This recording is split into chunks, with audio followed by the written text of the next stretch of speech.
Dog Park, tomorrow on ABC, or stream the entire series now on ABC iView.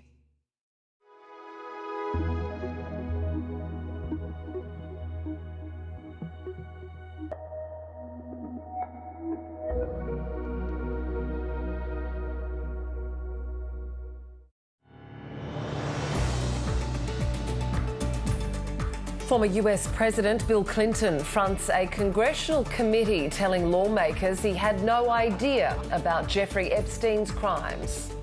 Police charge a 20-year-old man with planning a terrorist attack in WA. Pakistan and Afghanistan exchange deadly cross-border attacks after the collapse of a ceasefire.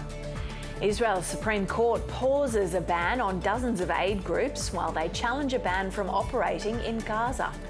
NASA announces a massive shake-up to its lunar program, which aims to put people on the moon by 2028. And Australia's women cruise to a 5-wicket ODI win over India in Hobart.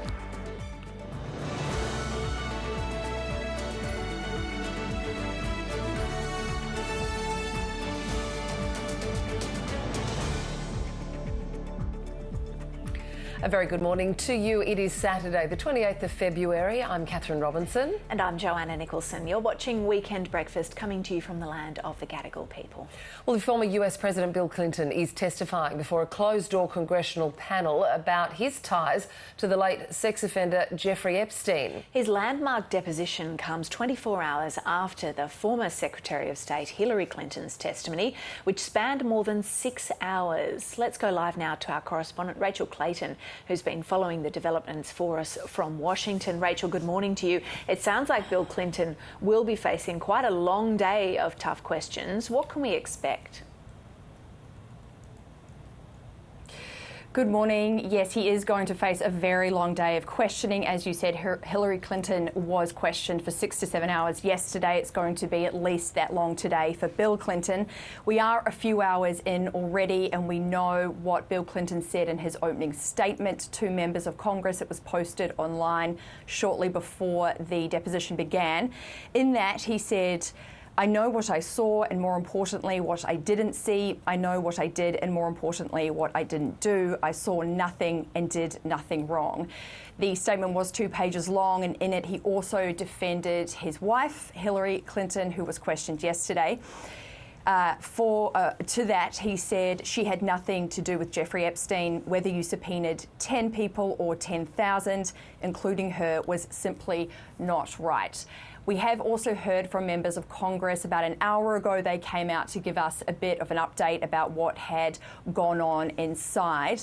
Republican James Comer, who's the head of the House Oversight Committee, quickly came out before the Democrats to say that Mr. Clinton had been asked specifically whether he believed that President Trump should be questioned. Apparently, Mr. Clinton said that that wasn't a question that he should answer, but that in his conversations with Mr. Trump, he didn't think that the president needed to be questioned.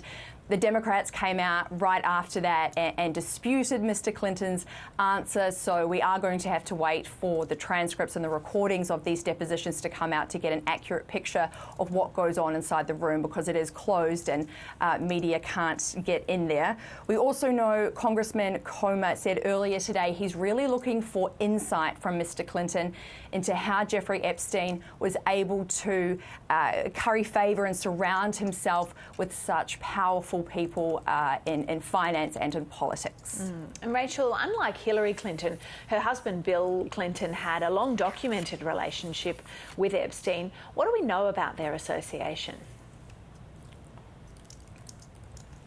We do need to say that Bill Clinton hasn't been accused of any wrongdoing. He's not being investigated himself as part of the Epstein files, but his name and photos do appear hundreds of times within the files. And he and Epstein ran in overlapping social, financial and political circles for a time when Bill Clinton was president. He came to the White House a number of times.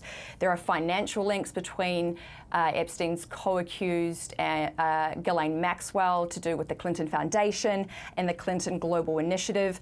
The Republican Congressman James Comer did speak today about what he really wanted to drill in on when it came to Bill Clinton's time with Epstein. Take a listen to what he said. We know President Clinton had, and Secretary Clinton confirmed this yesterday, Jeffrey Epstein was in the White House 17 times while Bill Clinton was president. We know that Bill Clinton flew on Jeffrey Epstein's plane at least 27 times. So those are questions that we're going to ask. There are disputes as well between or over whether or not Mr Clinton went to Jeffrey Epstein's island. Mr Clinton has said that he did not go. There are reports and witnesses who say that they saw him there, so we can expect him to be questioned about whether or not that actually did happen. But we're not going to know exactly what was asked or how it was answered until we can get these transcripts of what went on in these videos. The Democrats have wanted those to be released within 24 hours of these depositions. It doesn't look like that's going to happen, but it could. They could drop, Hillary's could drop later today, so we're just going to have to wait and see when those come out. And we'll be keeping across it. Rachel Clayton reporting there in Washington, D.C. Thank you. The Prime Minister has described a WA man's alleged plans to carry out a mass casualty terrorist attack against public buildings and the state's Muslim community as particularly distressing. 20-year-old Jason Joseph Michaels was arrested at his WA home on Thursday as part of an investigation into online hate speech. Police say they found guns, knives, ammunition, gas masks and a manifesto-style document at his home, along with plans to attack mosques, the state's parliament and police headquarters. Mr Michaels was refused bail when appearing in the Perth Magistrates Court on 5 charges, including acting in preparation for a terrorist attack. It is the first time the charge has been laid in Western Australia. Pakistan says it's continued military operations in Afghanistan overnight after cross-border strikes saw it declare open war on its northern neighbour. Islamabad says it's targeting what it calls militant safe havens, accusing the Taliban of allowing militants to operate across the border. The Taliban denies harbouring militants and says it has responded with attacks of its own as deep into Pakistan as the capital. The Taliban's chief spokesman says Afghanistan wants to resolve this latest conflict through dialogue.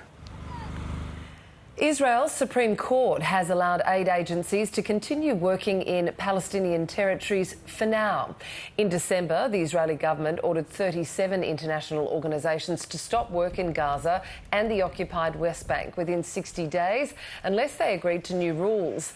These included naming all Palestinian staff, which the groups say is too dangerous. A number outlined their concerns in a petition to the Israeli High Court of Justice, warning of devastating humanitarian consequences if they had to cease operating. The Supreme Court has now issued a temporary injunction allowing the NGOs to continue most of their activities while it considers their petition. At least one person has been killed and 40 others injured after a tram derailed in Milan, Italy. The tram, one of the city's newest models, came off the tracks during the afternoon rush in the city centre and crashed into a shop window. The person who died is believed to be a pedestrian. NASA officials have announced they're making major changes to the Artemis lunar program, which has already suffered multiple delays. The US Space Agency says it is determined to ensure Americans return to the moon's surface by 2028, but the planned launch in April is now up in the air. A multi-billion-dollar upgrade to the SLS rocket has been canned and another test flight has been added to the program. NASA administrators say staff are working around the clock to resolve technical problems. Large parts of South Australia are on flood watch as heavy rain continues to fall on already sodden catchments. The rain band responsible stretches across Central Australia and is currently dropping the heaviest falls on southern parts of the Northern Territory. It's expected to move further into South Australia, Victoria and New South Wales over the coming days, bringing severe thunderstorms and flash flooding. And later on this hour, we'll be speaking to the Bureau of Meteorology. We'll get a full picture of the weather situation across the country, but basically a lot of rain in a number of places. So we'll get more details a bit later on. OK, thank you, Jo. But for now, it's sport time with Coote, who's joining us in the studio. Jared, what's the latest with the cricket news? Morning, yeah, plenty happening. So Australia's women's cricket team has cruised to a 5-wicket one-day international victory over India in Hobart. Georgia Volstad for Australia. She struck her second ODI century as her side reached the victory target of 252 with more than 13 overs to spare. Australia has a 6-4 lead in the multi-format series with Sunday's final ODI and next week's one-off test still to come. The Queensland Reds have notched their first victory of the new Super Rugby Pacific season, downing the Highlanders 30-14 at Lang Park. The Reds boasted 5 different try scorers as they brushed off a pretty disappointing opening round defeat to the Waratahs earlier. The Western Force beat Moana Pacifica. And Melbourne Victory has drawn 1-1 with Adelaide United in the A-League men's competition in Melbourne. Victory scored the first goal of the match in just the 26th minute before the visitors equalised just 9 minutes later through Yaya DeCooley. And I'll be back with plenty more sport later on. We're heading to Vegas for the NRL season launch. We're crossing to Vegas. Let's see what the vibe is over there ahead of the games tomorrow. Sounds great. Thank you. Lights and glamour. Thank you, Cootie. Thank you. Let's take a quick look at the markets now. Wall Street's down after hotter than expected inflation data, and anxiety over AI saw tech stocks hammered, and the Australian dollar is higher. It is buying 71.1 US cents. It's great to have your company here on Weekend Breakfast this Saturday morning. Later on this hour, we'll be getting some more analysis on former US President Bill Clinton's testimony before the US House Committee on Epstein. Currently ongoing, so a lot coming out of there. And also ahead today, why is everyone on social media talking about cortisol? I don't know if it's flooding your feeds, but there's a lot going on out there. A lot of people have a lot of ideas on A, what it is, and B, how to treat it. We're going to sort the fact from fiction a little later this hour. Very much looking forward to that fact-checking there. Let's check the weather in the capital cities now. In Brisbane, there'll be some showers, a shower or two. Also in Sydney, a cloudy day in Canberra. Showers in Melbourne, mostly sunny though in Hobart. In Adelaide, there'll be rain and a possible storm there. Mostly sunny in Perth. And for Darwin, showers and a possible storm. Well, a West Australian man has been charged with planning a mass casualty terror attack with WA's Parliament, a police headquarters and Muslim places of worship among the alleged targets. Police say 20-year-old Jason Joseph Michaels was motivated by white supremacist ideology. Bridget MacArthur reports from Bindoon in WA's Wheatbelt. WA police allege Jason Joseph Michaels was planning to attack several public buildings, including the state's Parliament House, police headquarters and places of Muslim worship. The 20-year-old appeared in the Perth Magistrates Court on Friday, facing 5 charges, including acting in preparation for a terrorist act, using a carriage service to menace or harass, possessing a prohibited weapon and 2 firearms offences. WA's joint counter-terrorism team, made up of WA Police, the Australian Federal Police and ASIO, confirmed they'd been monitoring Mr Michaels since January, specifically investigating his online activities. They said that led them to execute a search warrant at his home in Bindoon, where he lived with his parents. Now, Bindoon's about 75 kilometres northeast of Perth. Police allegedly found several firearms there and a collection of knives, as well as a notebook. Here's some of what they had to say. It's alleged the man had written a manifesto-style document outlining plans for an ideologically motivated attack of violent extremism involving mass casualties. The threats are real in our community. We must not let hate and division win. Police aren't alleging that anyone else is involved and say there's no remaining threat to the community. Mr Michaels remains in custody. It comes a month after a 31-year-old man was charged with committing a terrorist act after he allegedly threw a homemade bomb into an Invasion Day rally on the 26th of January. Well, former federal opposition leader Susan Lee has formally announced her resignation after being rolled for the top job 2 weeks ago. Ms Lee will not return next week when Parliament resumes. Her announcement will see a by-election in the seat of Farrer and will serve as a test to Angus Taylor's leadership and One Nation's popularity. To assess, I'm joined by Canberra Bureau Chief at the Australian, Richard Ferguson. Good morning to you, Richard. Thanks for your time. Thanks so much, Kathryn. So Susan Lee had somewhat of a parting dig to those who ousted the first female leader of the party. What did you make of her resignation statement yesterday? Well, it's fascinating, Kathryn, that she won't be coming back for a valedictory speech in the House of Representatives, as we've seen so many other leaders do, from Scott Morrison down. But she made it pretty clear in that statement that she will not see it as her fault if Angus Taylor loses Farrer for the Liberals in the next couple of weeks. She's also made it pretty clear that she's not particularly impressed by the fact that there hasn't been any huge policy shifts from Angus Taylor since she was dumped. But what we have seen in recent polling seems to be some stemming of the flow of support to One Nation from the Liberals under Angus Taylor, so she did not mention that.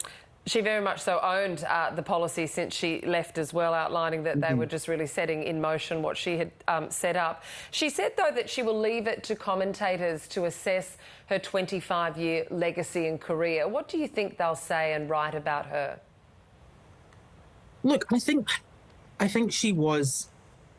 she had a mixed record as minister, obviously, Kathryn. I mean, when she was health minister, she had to resign due to a scandal. And then she had quite a bit of a comeback when she became environment minister when Scott Morrison took over from Malcolm Turnbull. But look, it was a huge thing for the Liberal Party to have a female leader. That will be very important. But I don't think she's going to be remembered as one of the great Liberal Party leaders, I'm afraid. We know that this has triggered the by-election in her former seat of Farrer. Now, this is going to be a real test for Angus Taylor. It's also going to be a test for David Littleproud, as well as testing the nation's appetite for One Nation. Where do you think that sits right now? That's a pretty fascinating aspect of this, Kathryn, because One Nation had been courting the very popular state independent Helen Dalton.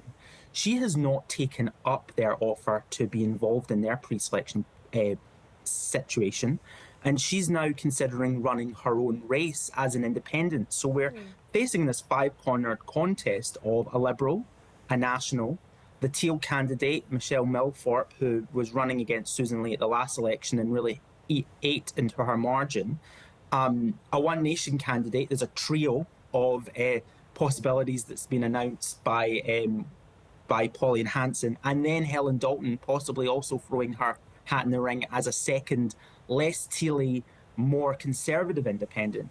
So this will be a real test, not just for Pauline Hanson and Angus Taylor and David Littleproud.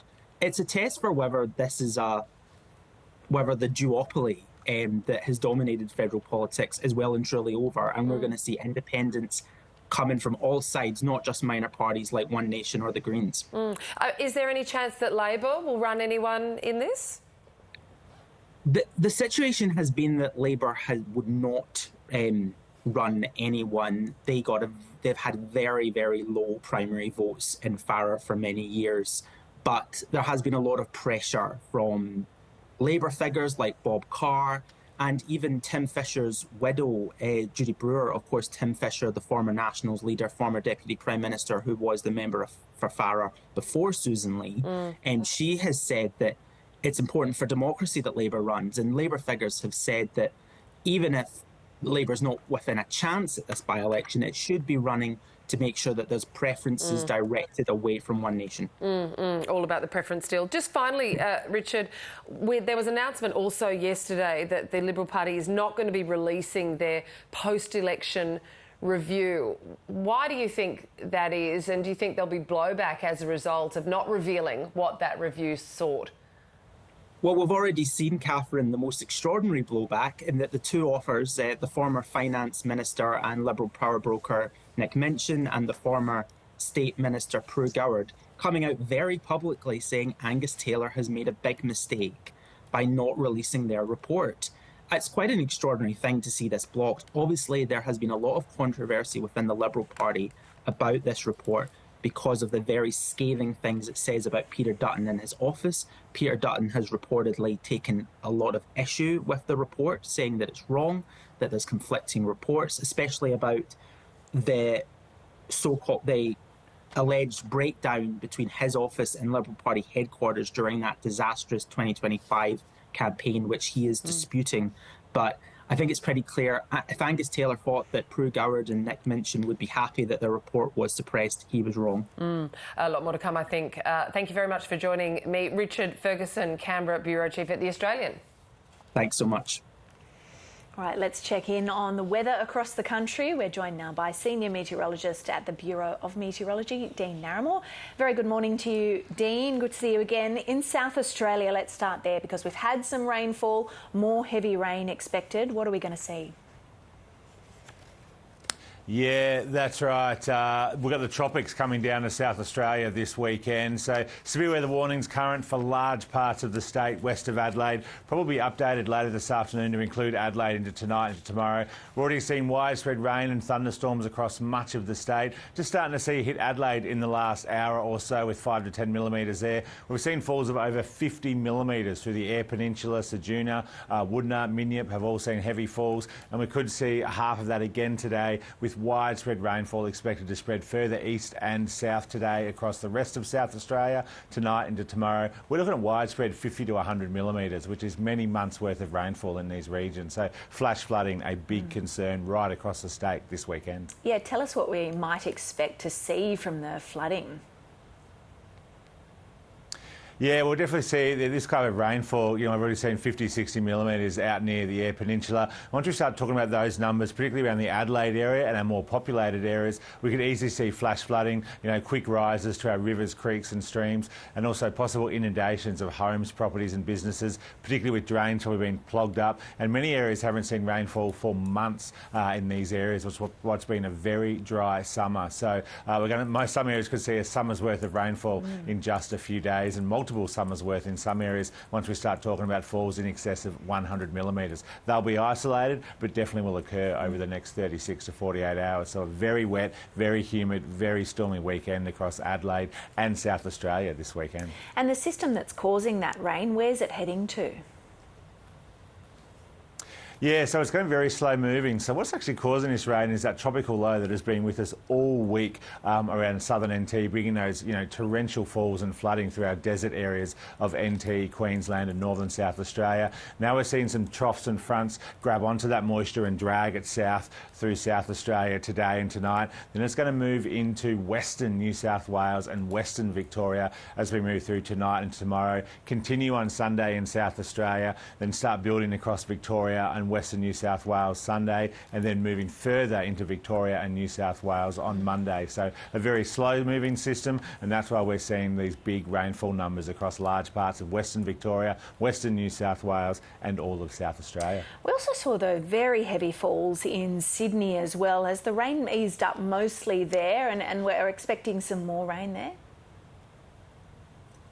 Yeah, completely. Yeah, we saw 80 to 120 millimetres in quick time, causing a lot of flood impacts around Sydney. There's just so much moisture in the air right across the country at the moment. So any weak little lifting mechanism is causing these issues. Thankfully, all done, all gone through there. We're seeing high pressure move into eastern parts of New South Wales and the east coast. So apart from the odd hit and miss shower here or there, yeah, it's going to be a warm and mostly sunny weekend for the east coast, including Sydney.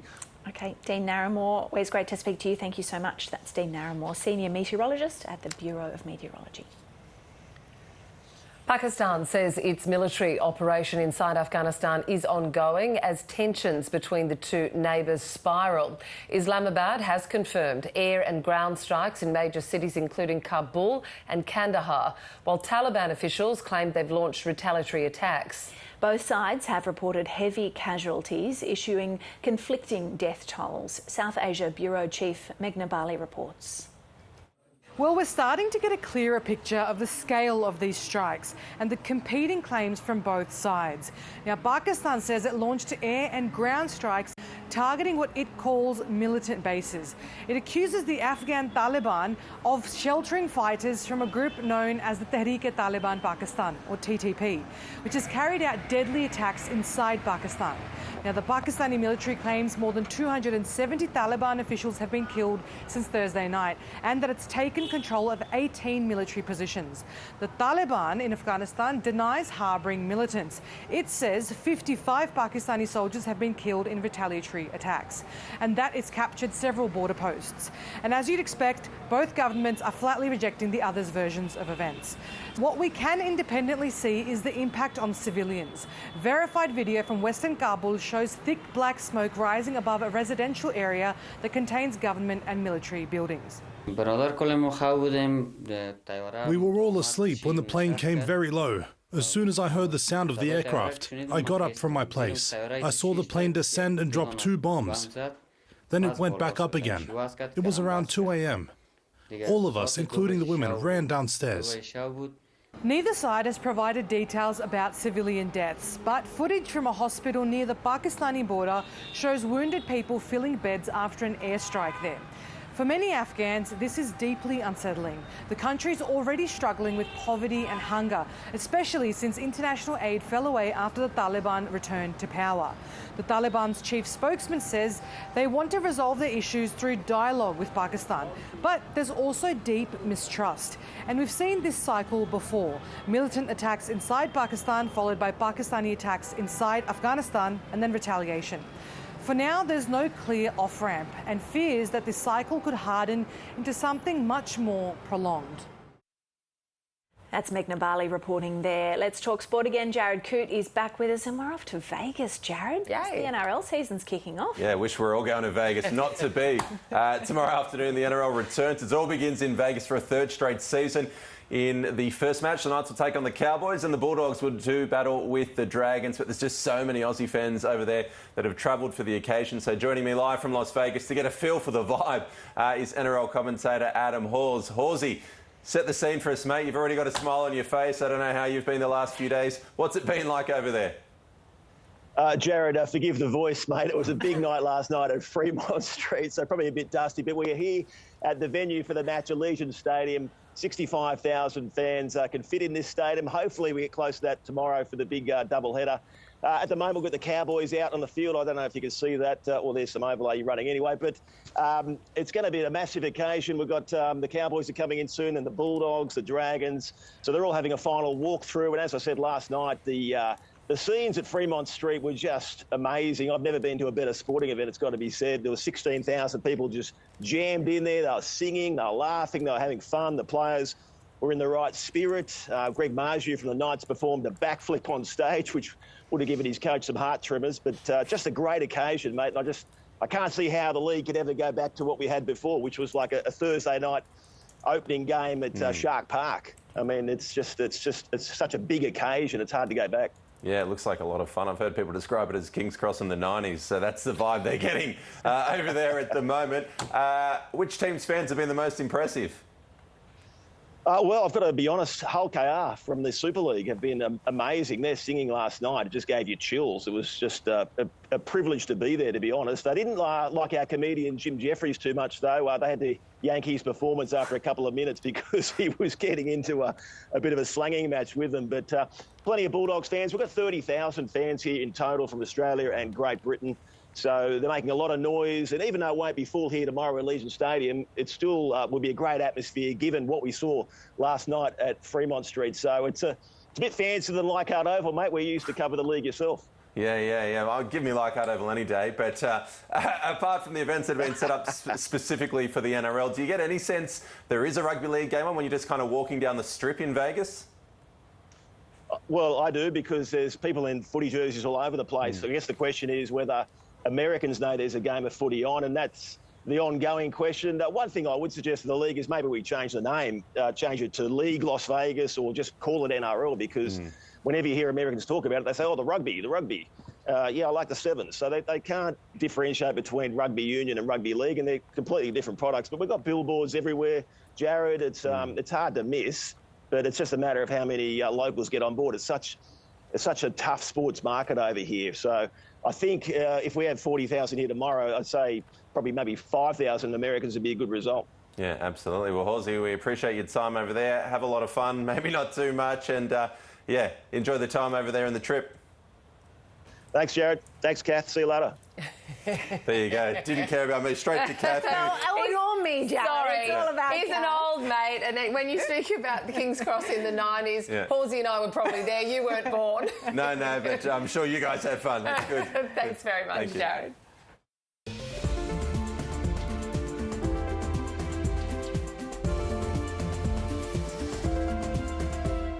Let's take a look at the satellite. Thick cloud has formed across the central interior, bringing heavy rain and storms to South Australia, up into the Northern Territory and Queensland's Gulf Country.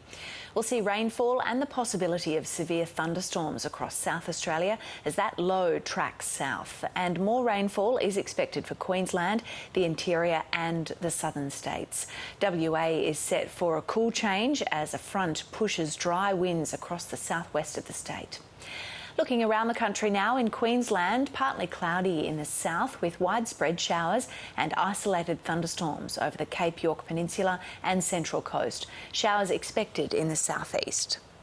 For New South Wales and the ACT, scattered showers along the coast, potentially severe thunderstorms in the far west.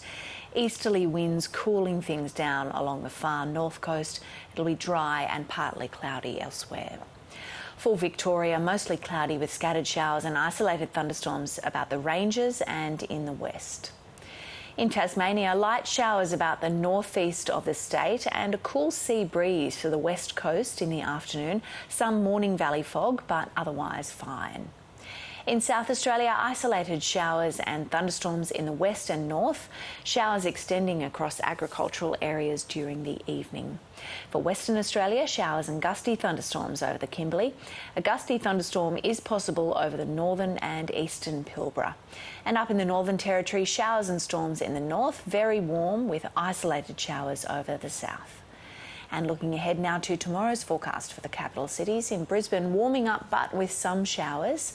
A shower or two also in Sydney. In Canberra and Melbourne, it'll be cloudy. Cloudy too in Hobart, some showers there as well.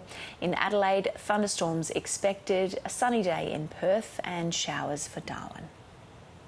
Let's update the top stories on Weekend Breakfast now. Former US President Bill Clinton has told lawmakers investigating Jeffrey Epstein that he saw nothing and did nothing wrong. The testimony comes after his wife, former Secretary of State Hillary Clinton, faced a 6-hour grilling at the Congressional Committee. A 20-year-old man has been charged with planning a terror attack in WA, suspected of targeting Parliament House, a police headquarters and Muslim places of worship. Jason Joseph Michaels faced court yesterday after police allegedly seized guns, knives and ammunition from his Bindoon home north of Perth. Authorities say they believe Michaels had been radicalised online into white supremacist ideology. Pakistan and Afghanistan have continued exchanging strikes overnight after an escalation in cross-border attacks led Pakistan to declare it is in open war with its northern neighbour. It follows months of clashes and the collapse of a fragile ceasefire reached in October. And Israel's Supreme Court has temporarily allowed dozens of aid groups to continue operating in Palestinian territories while it considers their petition against new rules. The group says the government's requirements to share all staff information poses a risk to their safety. Time to take a look now at what's making headlines around the Asia-Pacific region. First, there's an exclusive in the South China Morning Post that Chinese government departments have been tasked with researching potential demands that the US president might make during his upcoming visit. US President Donald Trump will travel to China to meet with his counterpart Xi Jinping during March. The Fiji Times is reporting that heavy rain and strong wind warnings have been issued for large parts of the country due to a slow-moving weather system associated with tropical cyclone Emil. The Category 1 storm is currently over Vanuatu and is expected to pass southwest of Fiji. And in the Korea Times, there's a feature article on Korea's oldest college graduate this year. At 85 years old, Kim Jong-ja earned her degree in social welfare, having learnt how to read and write only 7 years prior. Plenty of decades left, Jo, That's it. to Yeah. get another degree under your belt. Another few lives left. Let's return now to one of our top stories. Former US President Bill Clinton is testifying before a closed-door congressional panel about his ties to the late sex offender Jeffrey Epstein. Earlier, I spoke to Republican strategist Matt Klink about the deposition. Any time that a president testifies under oath, under subpoena before the United States Congress, it's a big, especially for someone like Bill Clinton. Let's just say he's had a bit of a checkered past on a number of things, And the Epstein issue, one that is just not going away after almost a decade. This is a closed-door deposition, although the opening statements have been published online. It is expected that Bill Clinton's testimony will go for some time. What do you expect will come from it? You know, ultimately, nothing will come from it. I think that, Bill Clinton's name was mentioned in the Epstein files and calls to bring the powerful tilt on this issue. So Bill Clinton and Hillary Clinton yesterday, under threat of subpoena, were told that they need to testify and look to avoid it being a circus. Congress decided to hold this behind closed doors. It will be a circus, though, when it's done, because both the Clintons and members in the chamber will come out and tell whatever they heard or what they interpret they heard. Now, yesterday we saw former Secretary of State Hillary Clinton, Bill Clinton's wife, of course, also testify. What did you make of what came out of her testimony? Again, not a lot other than, she said she never met Epstein. Ghislaine Maxwell was invited to Clinton's wedding, but she said she had a light relationship with her. Again, Hillary Clinton caught the primary focus here. It's Bill Clinton. You have to remember that Jeffrey Epstein visited in White House 17 times when Bill Clinton was president. Bill Clinton flew on a plane with Jeffrey Epstein. It's under debate whether Clinton visited Epstein's private island, but there's testimony to that he did. So again, the Clintons love to skirt around the law and play word games. So again, the testimony was conclusive, and each party will try to reap some advantage from it. Hillary Clinton accused the Republican-led committee of partisan political theatre. She called on them to request Donald Trump to testify. Is that a possibility in your view, or other senior Republican figures for that matter? That's the pot called black for Mrs. Clinton to say that. And the reality is that for 4 years during the Biden administration, the Democrats did nothing on this. The only reason that these documents are out and public because of the Trump administration. The truly sad, though, is that there is a reason why a lot of the contemporaneous notes that were taken by the FBI and typically aren't made public. It's because they expose victims and people who were never convicted of anything to unwanted and unnecessary criticism. Look, I mean, even you have a congressman who leading the charge for the release of documents, someone who was a Epstein groomer. The union address, and he portrayed this person as a victim. This is one of those strange issues that no matter who the Epstein files touch, they put us on them, and neither party is going to come out smelling like roses. But that it's doubtful that Donald Trump ever testifies on this issue. But surely it would be a positive thing to have that transparency, to have either Donald Trump or other senior Republican figures testify. Wouldn't that be positive even for Donald Trump's base, for MAGA supporters who are calling for this transparency? It's clear what Donald Trump's role in this was, and he booted Jeffrey Epstein out of Mar-a-Lago a number ago and called the police on him and severed relationships. So no, I don't think that will happen. That Commerce Secretary Lutnick is mentioned. He could be subpoenaed to testify here. But again, can't force Donald Trump to testify. And frankly, I think the Clintons testifying was a political circus.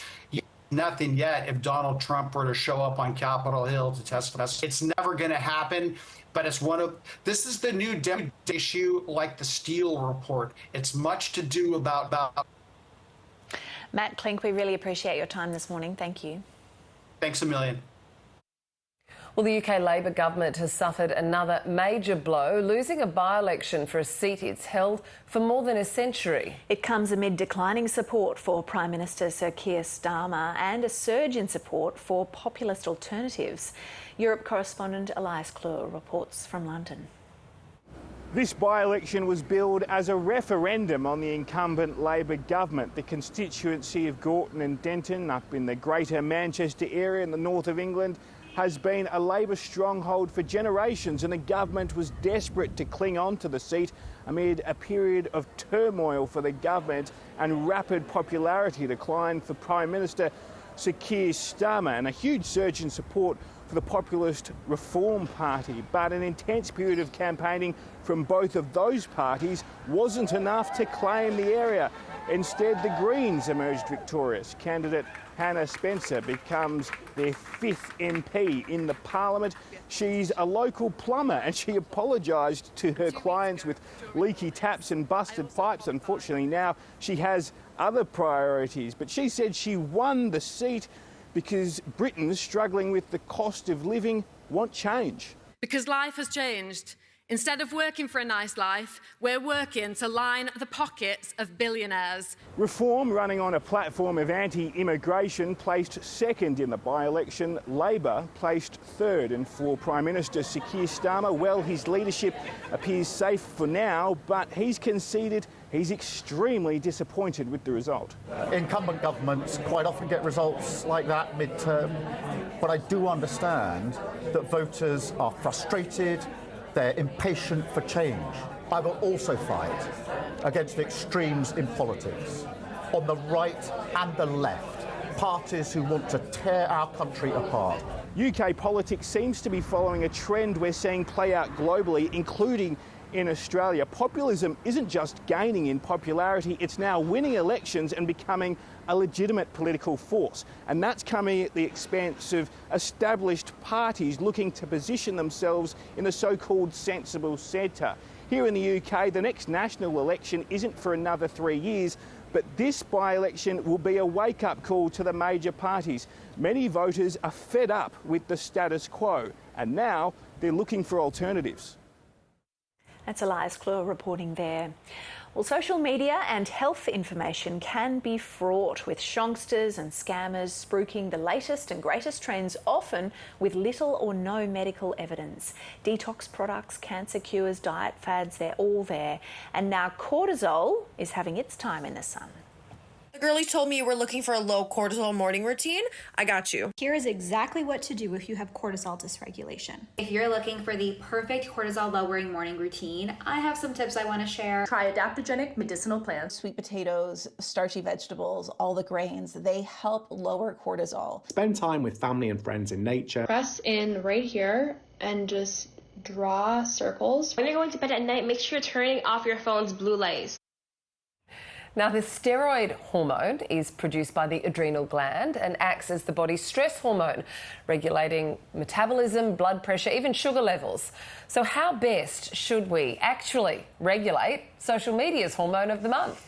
I'm joined now by Associate Professor Teresa Larkin, who's a biomedical scientist at the University of Wollongong. A very good morning to you, Teresa. How are you going this morning? How's your cortisol level? Morning. Well, the only thing that's probably causing a problem today for me is that there hasn't been any morning sun yet. Okay. Which is one of the best ways to help you start your cortisol nicely. And we will talk about all of that. But first of all, I just want to address what we just saw there. We know that there's a lot of information out there on socials, whether it be correct, disinformation. So can you tell us as an expert what is cortisol and what is it doing to our body? Yeah, so you got it right in your introduction. So it is a steroid hormone produced by the adrenal glands, which just sit above our kidneys. And it's actually essential for life. We produce it all the time, and it's got really important roles in metabolism, in our glucose availability, our energy levels, even for our mental health, and then also things like immune function and just alertness over the day. But the biggest reason that people know about it and what the social media is responding to is that it is our stress hormone. So after we have an initial spike in adrenaline, if we have some kind of a stress response, cortisol carries on that stress response if it's going to last for more than minutes, basically to make glucose available, because if we're in a fight or flight situation, we might need to run, we might need to think more clearly. So that's kind of its main role that the social media, advice is reacting to. So trying to regulate this cortisol spike that you might get for a number of reasons. I know that cortisol follows like a daily rhythm. Can you talk me through that rhythm for a healthy person, and when it becomes unhealthy, if a spike is necessarily unhealthy or if it's that prolonged period of high cortisol levels? Yeah, absolutely. So the circadian rhythms, which is how cortisol changes across the day, are really beneficial for us. So cortisol starts to increase in the early hours of the morning, so around dawn before we wake up. It peaks at around 7 a.m. It's kind of our body's natural alarm clock. It's stimulating us into wakefulness, into energy, so that we can be physically active, ideally through the daylight hours.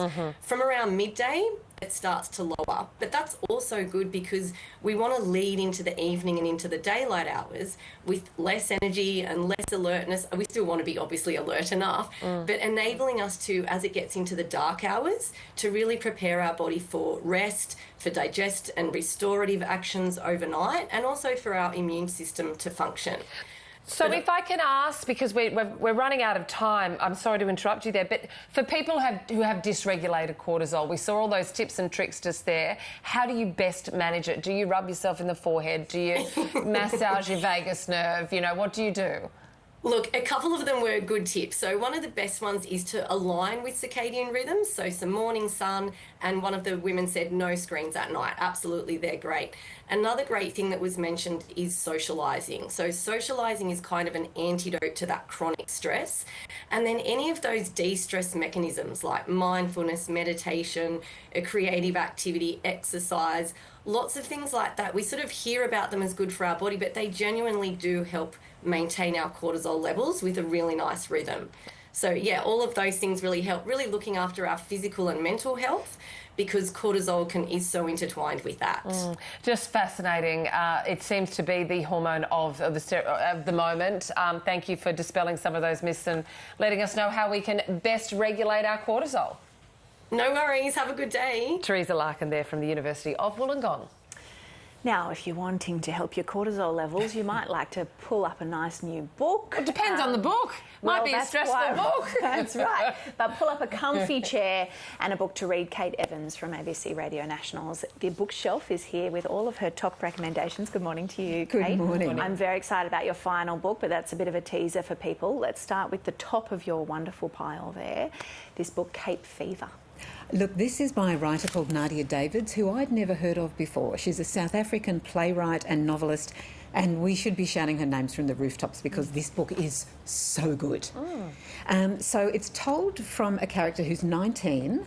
It's in 1920. She's been a domestic servant for 7 years. Since 12? Since she was 12. And she's part of the Cape Malay community, which has a centuries-old, tradition in South Africa. And she seems to be very quiet, very demure, very sweet. But, oh boy, she is not. She's furious, she's raging. She's got a new job with an English woman. She doesn't let this woman know that she can actually read, and that, in fact, she knows a whole lot more about the world than this woman thinks. This woman's sort of living in genteel poverty, in a way, and she's trying to control this young woman's life. She discovers this woman has a boyfriend and says, oh, I could help you write letters to him. But she won't let Soraya know what she's actually writing. So it becomes an almost gothic story in this house on a hill overlooking a city. I mean, we're actually not told it's Cape Town, we're not told it's South Africa, but we're getting that whole sort of colonial story. And it also becomes this sort of intense psychological story. And there's ghosts as well. It's really very, very good and very surprising. Okay, love that. Your next one here is about an Australian woman who goes to Switzerland to go hiking to make sense of her dad's passing. It's called On Not Climbing Mountains. And that actually makes it sound like a more straightforward plot than it actually is. This is a book about ideas and reading and art. It's not a conventional novel in some ways, but it is so beautiful. And it's a mountain of books is what she's climbing. It's a mountain of books and ideas, all of characters who actually come to Switzerland. And that's everybody from James Baldwin to Patricia Highsmith. Of course, it's where Frankenstein was written. Oh, is that so? Yeah, we meet this character called Mary who has a small baby and there's a storm, and after a while you go, hang on, this is Mary Shelley. This is a story about Frankenstein. And you're encountering arts and books and ideas in this sort of meandering but beautifully written, really engaging book. That'll set your cortisol off. Thank you. This next one, Kin, sounds really beautiful. It's about love and friendships and family, but not necessarily blood relations. No, there are two women at the heart of this, and it's alternating chapters, and they're what are called cradle sisters. Yeah. So they were brought up together. Two motherless black women. This is a novel that takes place almost entirely in the black community of Southern America. It begins in the 1940s and then it moves into the 1950s. And we meet these two characters. And they're living pretty tough lives in a way, but they're on different trajectories. But they adore each other. And so we get their stories side by side, Nisi and Anna. And it is a totally engaging read. Tayari Jones is a wonderful writer. American Marriage was her novel before this. Actually one before. Also very, very good. Okay, American novelist here, Jonathan Miles, has written Eradication about whalers and a story of a mysterious or made-up island. A made-up island. This is a slightly wacky book. It's got this absolutely beautiful cover. There's a goat on the cover for very good reason. This is an island that has been ruined by feral goats, and we know that's a real issue in the world. But this character, Ardi, he sees a job where he thinks he'll be doing good in the world. He'll be saving this island. But to save this island, what he has to do is kill the 4,000 goats on the island, which is a pretty... But it's also... big task. Well, but also it'd be like any of us going with a rifle to kill the goats. This man is not a hunter. He's actually a jazz musician and a teacher. Oh, gosh. And we realise he said yes to this because he's dealing with some trauma in his life. But it's sort of surreal and odd. The goats, they're fearless and they just sort of stand there and look at him and he looks back at the goats and what do I do couldn't now? do it. Yes. You couldn't do it. But there's something sort of strange and compelling about this goat-filled island. I mean, I'm not even sure I'm doing it justice. It's a wonderful novel and it's a bit surreal and a bit odd. We have to very briefly mention your last book. We've run out of time, but it's a special, special book. It's really special. There's 60 writers, including me, I'll confess, have written about the libraries that have shaped them.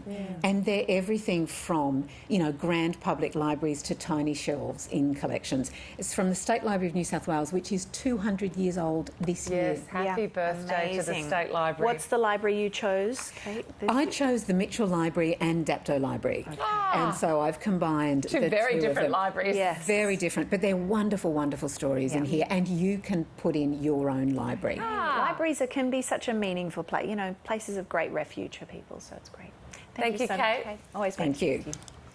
Well, South Korea has one of the biggest baseball markets in the world, with 12 million spectators attending games in the 2025 season. But as Lachlan Bennett reports, some of their best players have been travelling to Australia.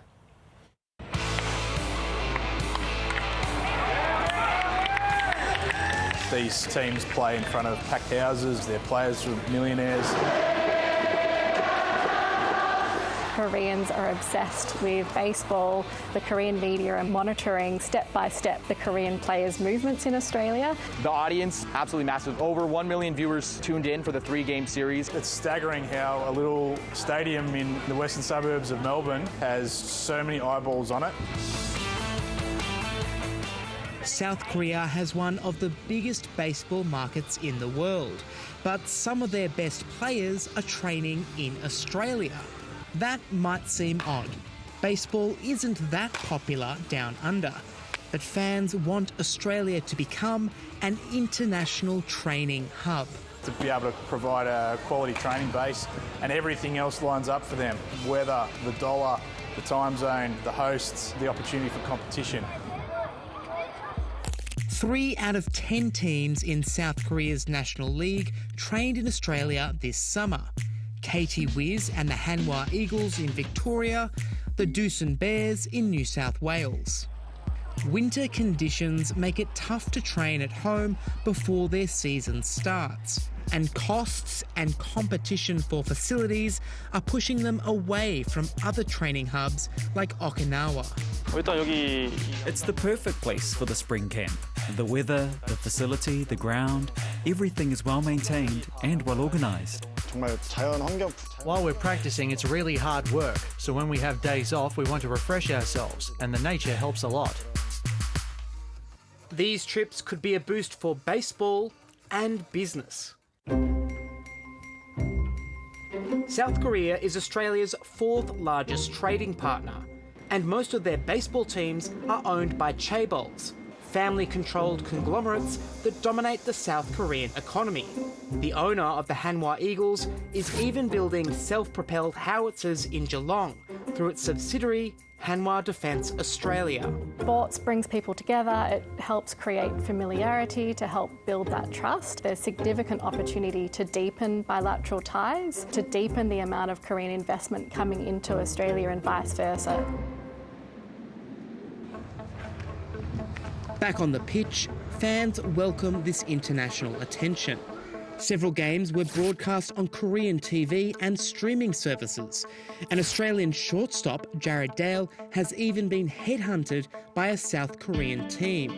Baseball is as global as ever right now. There's a pathway to making real money and making this a real career. This is the 3rd year in a row that South Korean teams have practiced in Australia. But further expansion of the program is restricted because there's just not enough fields or facilities. We're putting a huge spotlight on the sport while they are here. We expect to grow from here. We expect what they will leave behind is a legacy. Baseball fans say if you build it, they will come.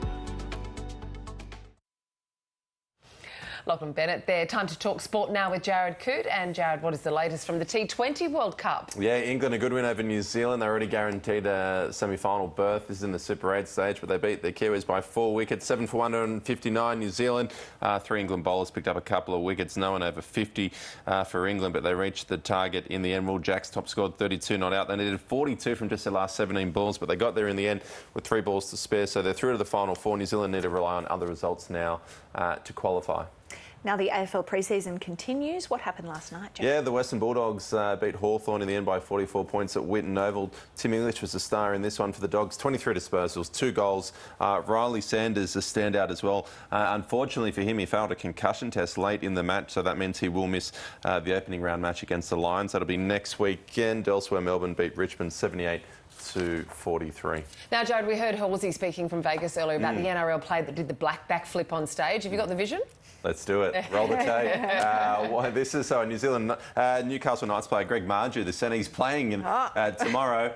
He just said, you know what, I'm going to start breakdancing in front of the huge crowd. Backflip. His coach is behind him smiling. Freaking out, actually. I don't know if you these players, it's very hard to get them to do things outside of training. They've tried to have a sprint off for the fastest man in league for years, and they've said, no, we don't risk it. Post-season, no sprinting. But backflips, apparently, they're in. Okay. And it was pretty fun. And the classic Australian breakdancing. Did the ray gun. Did the ray gun as well, which was nice to see. And that was in front of a huge crowd that you couldn't see as well. He looked like he was having a really good time. What an entertainer. That really seems like he volunteered. Yeah, I wasn't please. No. He's I'll do it. Send me out. Yeah. Thank you, Jared. Thank you. Now, stick around. On the next hour of Weekend Breakfast, we'll be crossing back to our correspondent, Rachel Clayton, who's in Washington, D.C. for us. We'll get the very latest from the former US President Bill Clinton's testimony before Congress in relation to the late sex offender Jeffrey Epstein. We'll have more details in just a moment. And it is, of course, Mardi Gras this weekend. We'll be crossing to our very own Nate Byrne, who'll bring us up to date with all the festivities. Stick around. A night of fearless self-expression and unforgettable costumes at the Queer Party of the Year. It is the best party you've ever been to! The Sydney Gay and Lesbian Mardi Gras. Live tonight, 7:30 on ABC TV and ABC iView. 2026 will be a defining year for the government and the nation. Leadership, immigration and the cost of living. Who has the ideas and the answers? There is a lot of turbulence. Drawing the line on hate speech, how far will it go? And as tensions rise in the US and across the globe, what it means for our security here at home.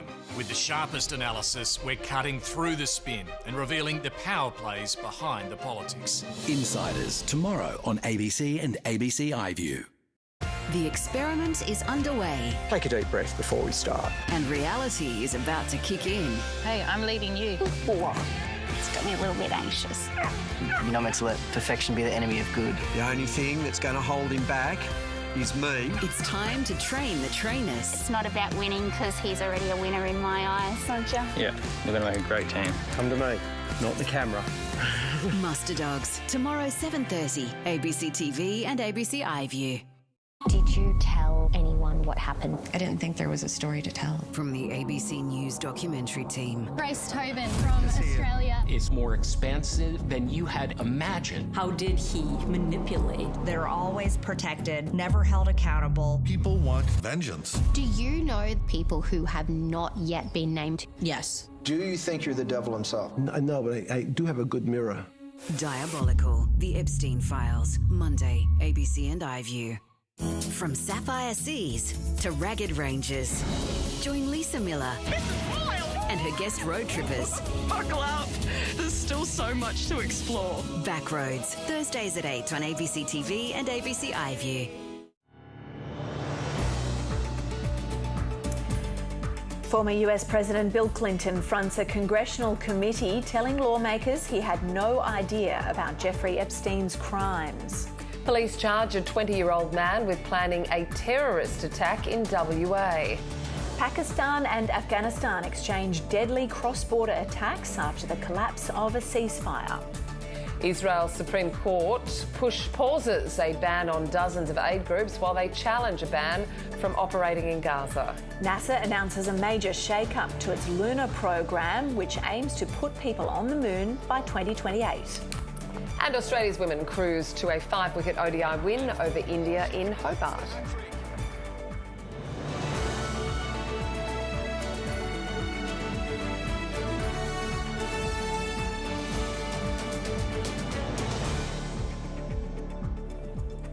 A very good morning to you. It is Saturday, the 28th of February. I'm Kathryn Robinson. And I'm Johanna Nicholson. You're watching Weekend Breakfast. Well, former US President Bill Clinton is testifying before a closed-door congressional panel about his ties to the late sex offender Jeffrey Epstein. His landmark deposition comes 24 hours after the former Secretary of State Hillary Clinton's testimony, which spanned more than 6 hours. Let's go live now to our correspondent, Rachel Clayton, who's been following the developments from Washington for us. Rachel, good morning to you. It sounds like former US President Bill Clinton will be facing a long day of questioning. What can we expect?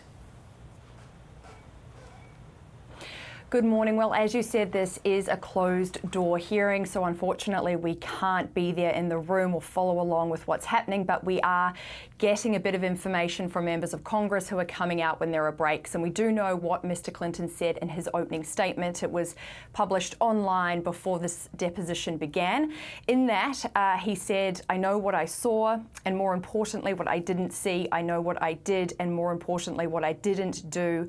I saw nothing, and I did nothing wrong." The statement is 2 pages long, and in it he also defended his wife Hillary Clinton, who was questioned yesterday, saying she had nothing to do with Jeffrey Epstein. Whether you subpoenaed 10 people or 10,000, including her, was simply not right. We also know a little about what Mr. Clinton is going to be questioned on, because yesterday members of Congress came out and said there were many questions that Hillary Clinton could not answer when it came to the Clinton Foundation and financial ties between Epstein and his co-accused Ghislaine Maxwell and the Clinton Global Initiative. She deferred to her husband on those questions, so he will be asked at length about that. We've also heard from the Republican Congressman James Comer. He leads the House committee. He came out about an hour ago to give an update, one update, and said that Mr. Clinton had been asked about whether he thought President Donald Trump should be questioned by Congress too about the Epstein investigation. Mr. Clinton apparently said that although that wasn't a question he should answer, in his conversations with Mr. Trump so far, he didn't believe that the president should be deposed. The Democrats then came out and said that that's not exactly what was said. And again, because we're not in the room, we're just going to have to wait for the videos and the transcripts to come out. But one Democrat, Robert Garcia, did indicate that Mr. Clinton is cooperating with all questions so far. Take a listen to what he said. He's been very cooperative, and he's actually answering the questions fairly, I mean, to the best of his ability. He's not taken a pass on pleading the fifth for any questions. He's been very thorough. He's been asked some questions multiple times over. I think you'll see that in the transcript. So he's been very cooperative, and in fact, I don't think he's given any sense that he's been uncomfortable to be there. In fact, I think he's been pretty interested in answering, I think, all the questions of both the Republicans and the Democrats. And Rachel, unlike Hillary Clinton, her husband Bill Clinton had a long documented relationship with Epstein. What do we know about their association? That's right, and we do need to say that Bill Clinton is not accused of any wrongdoing. He's not being investigated as part of the Epstein files apart from this deposition. But his name and photos do appear hundreds of times in the Epstein files. He was photographed in a pool alongside Ghislaine Maxwell, and we know that he and Epstein ran in similar circles, similar political, social and financial circles. So Congressman James Comer, a Republican, said that he really wants to drill down into these visits that Epstein had at the White House when Bill Clinton was president. This is what he had to say on that. And we know President Clinton had, and Secretary Clinton confirmed this yesterday, Jeffrey Epstein was in the White House 17 times while Bill Clinton was president. We know that Bill Clinton flew on Jeffrey Epstein's plane at least 27 times. So those are questions that we're going to ask. There are also questions over the visits to Epstein's Island. Bill Clinton says he never visited the island. There are witnesses who have come forward and said that they saw him on that island, so there's guaranteed to be back and forth about that. But again, we're not going to know exactly what goes on in that room until we can get those transcripts and recorded videos. Republicans have indicated that they want to try and release those within the next few days. Right, Rachel Clayton reporting there from Washington, DC. Thank you. 30 residents at a Melbourne aged care centre were forced to evacuate the facility last night due to a fire. Firefighters arrived to the building in Elstonwick in Melbourne's inner southeast at around 10 o'clock to find the two-storey building alight. Fire crews safely removed 32 residents and 8 staff before bringing the blaze under control. The residents were taken to other accommodation with cause of the fire under investigation. The Prime Minister has described a WA man's alleged plans to carry out a mass casualty terrorist attack against public buildings and the state's Muslim community as particularly distressing. 20-year-old Jason Joseph Michaels was arrested at his WA home on Thursday as part of an investigation into online hate speech. Police say they found guns, knives, ammunition, gas masks and a manifesto-style document at his home, along with plans to attack mosques, the state's parliament and police headquarters. Mr Michaels was refused bail when he appeared in the Perth Magistrates Court on 5 charges, including acting in preparation for a terrorist act. It's the first time the charge has been laid in WA. Pakistan says its continued military operations in Afghanistan overnight after cross-border strikes saw it declare open war on its northern border. Islamabad says it's targeting what it calls militant safe havens, accusing the Taliban of allowing militants to operate across the border. The Taliban denies harbouring militants and says it has responded with attacks of its own as deep into Pakistan as the capital. The Taliban's chief spokesperson says Afghanistan wants to resolve this latest conflict through dialogue. Israel's Supreme Court has allowed aid agencies to continue working in Palestinian territories for now. In December, the Israeli government ordered 37 international organisations to stop work in Gaza and the occupied West Bank within 60 days unless they agreed to new rules. These included naming all Palestinian staff, which the groups say is too dangerous. A number outlined their concerns in a petition to the Israeli High Court of Justice, warning the devastating humanitarian consequences if they had to cease operating. The Supreme Court has now issued a temporary injunction allowing the NGOs to continue most of their activities while it considers their petition. At least one person has been killed and 40 others injured after a tram derailed in Milan, Italy. The tram, one of the city's newest models, came off the tracks during the afternoon rush in city centre and crashed into a shop window. The person who died is believed to be a pedestrian. NASA officials have announced they're making major changes to the Artemis lunar program, which has already suffered multiple delays. The US Space Agency says they are determined to ensure Americans return to the moon's surface by 2028, but the planned launch in April is now up in the air. A multi-billion-dollar upgrade to the SLS rocket has been canned and another test flight has been added to the program.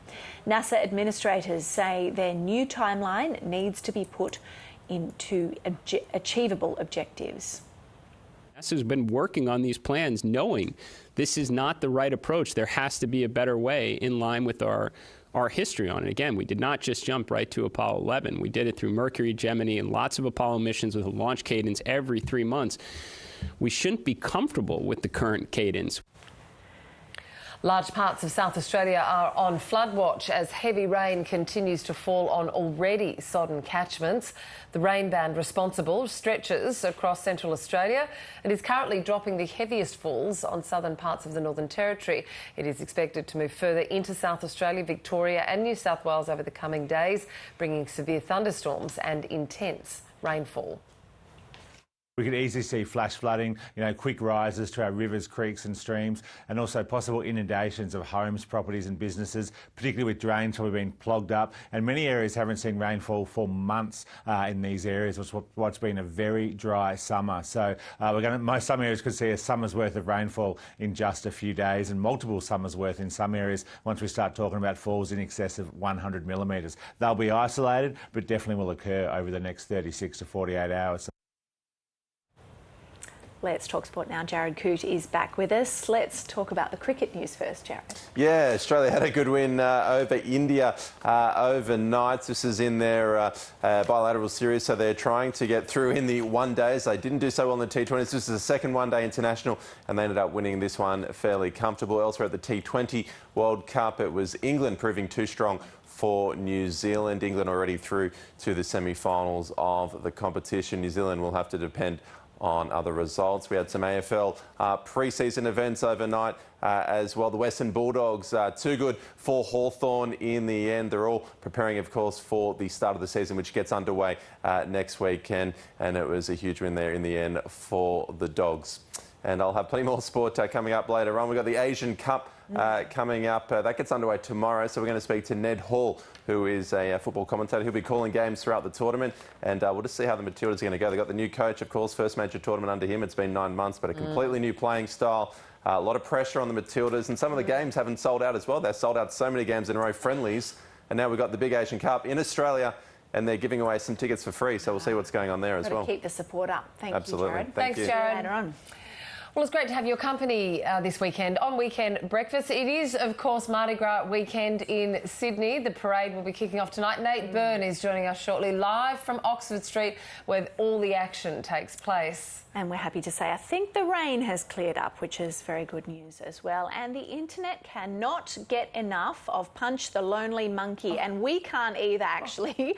We had an update on Punch last weekend. We're following up this weekend with Amal Webby, who will join us later on to talk about how the world is reacting to Punch, the internet is reacting to Punch, and also how Punch is going. Yeah, how Punch is going. Kat's we very really know. invested. We're all very invested in it because you know, there's sad and, you know, he's so vulnerable. And it seems like on one hand he's still being bullied by the troop and he's been abandoned by his mother and he's being beat up. But then I've seen other pictures where it looks like he's found a pal. Yes. So I'm really hoping the latter is what is exactly playing out in this Japanese We are all Punch. We stand with Punch. We do. We'll hear more about Punch later this hour. Let's check the weather in the capital cities first. For Brisbane, you'll have some possible showers there.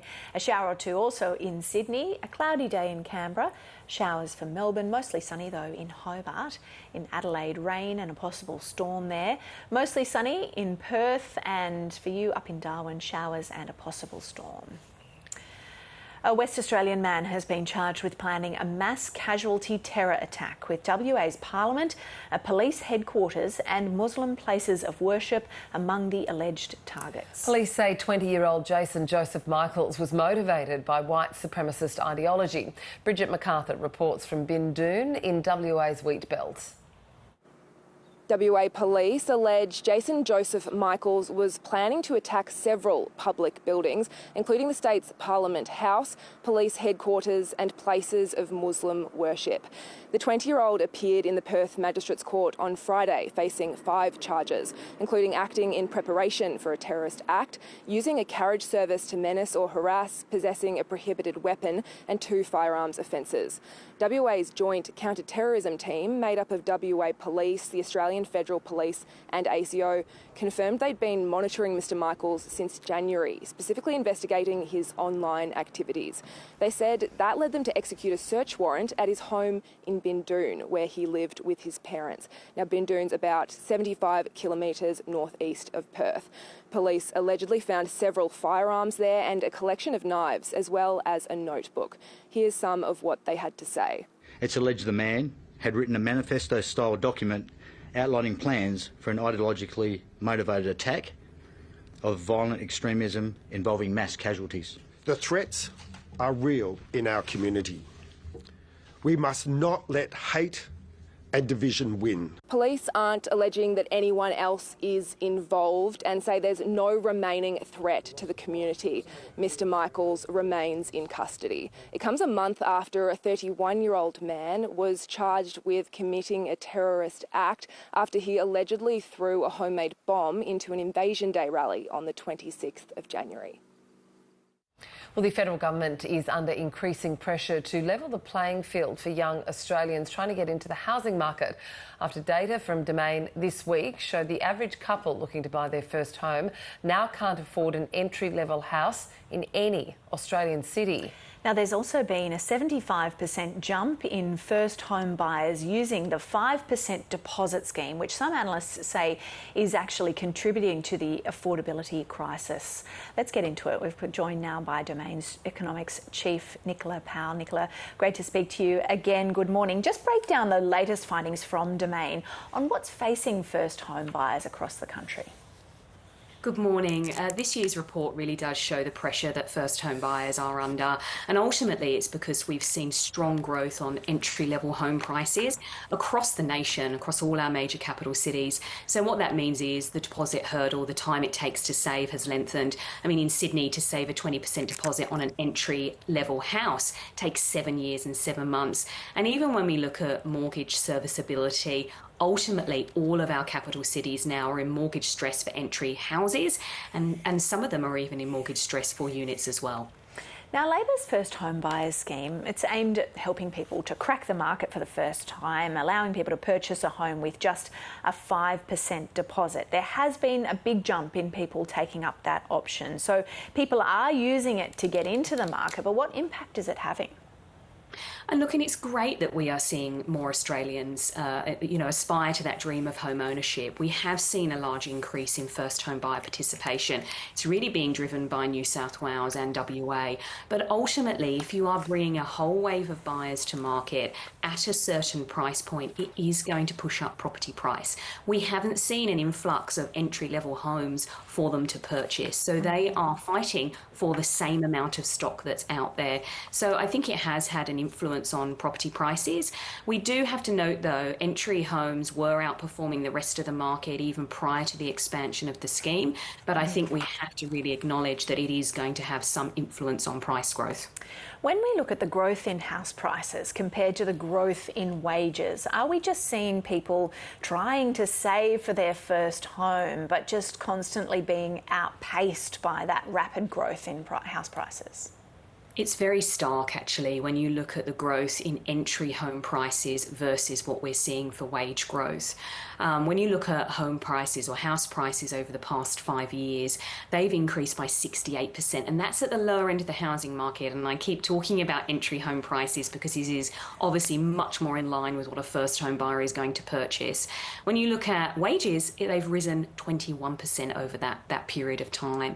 So that divergence really is the problem, where we've seen entry house prices grow 3 times faster than incomes, and really that is no fighting chance for a first home buyer to keep up with. There have been discussions around what policy changes might help, what the government might be looking at. There have been flagged changes to negative gearing, perhaps limiting the amount of properties that someone can negatively gear to potentially 2, also changes to the capital gains tax concessions. What measures would make a real difference, Nicola? So it is another day and it's another argument for politicians, and I really think that when we are talking about housing reform, everything needs to be on the table, not just talking about isolated aspects at any one time. I think the things that would make a real difference are things like planning reforms, so faster approvals, getting right zoning in some of those middle suburbs, increasing density around transport hubs, and we know New South Wales, Sydney is certainly doing that. And we need more mid-rise as well. We need more medium density housing across our major capital cities. But it's also focusing on construction productivity. It's about reducing red tape, standardising approvals, incentivising even modular construction. But I think the big one for me is about tax reform. Things like stamp duty reform and going to a land taxation. The thing, if we remove stamp duty for all buyers, it does improve mobility in our housing market. And we have a massive misallocation of housing across Australia. We need to make sure that we right-size our homes. When you look, Nicola, at the growth over the past 5 years, particularly in that first home buyers space, is that pace expected to continue over the next 5 years? So we have seen some strong rates of growth in the prior 5 years. I think what our expectations are for this year is we are expecting the entry level to outperform the rest of the market. We've got to remember that we've already had a rate hike and we're expecting at least one more this year. That is going to slow down the pace of price growth, but I'm still in the expectation that entry home prices will outperform the rest of the market.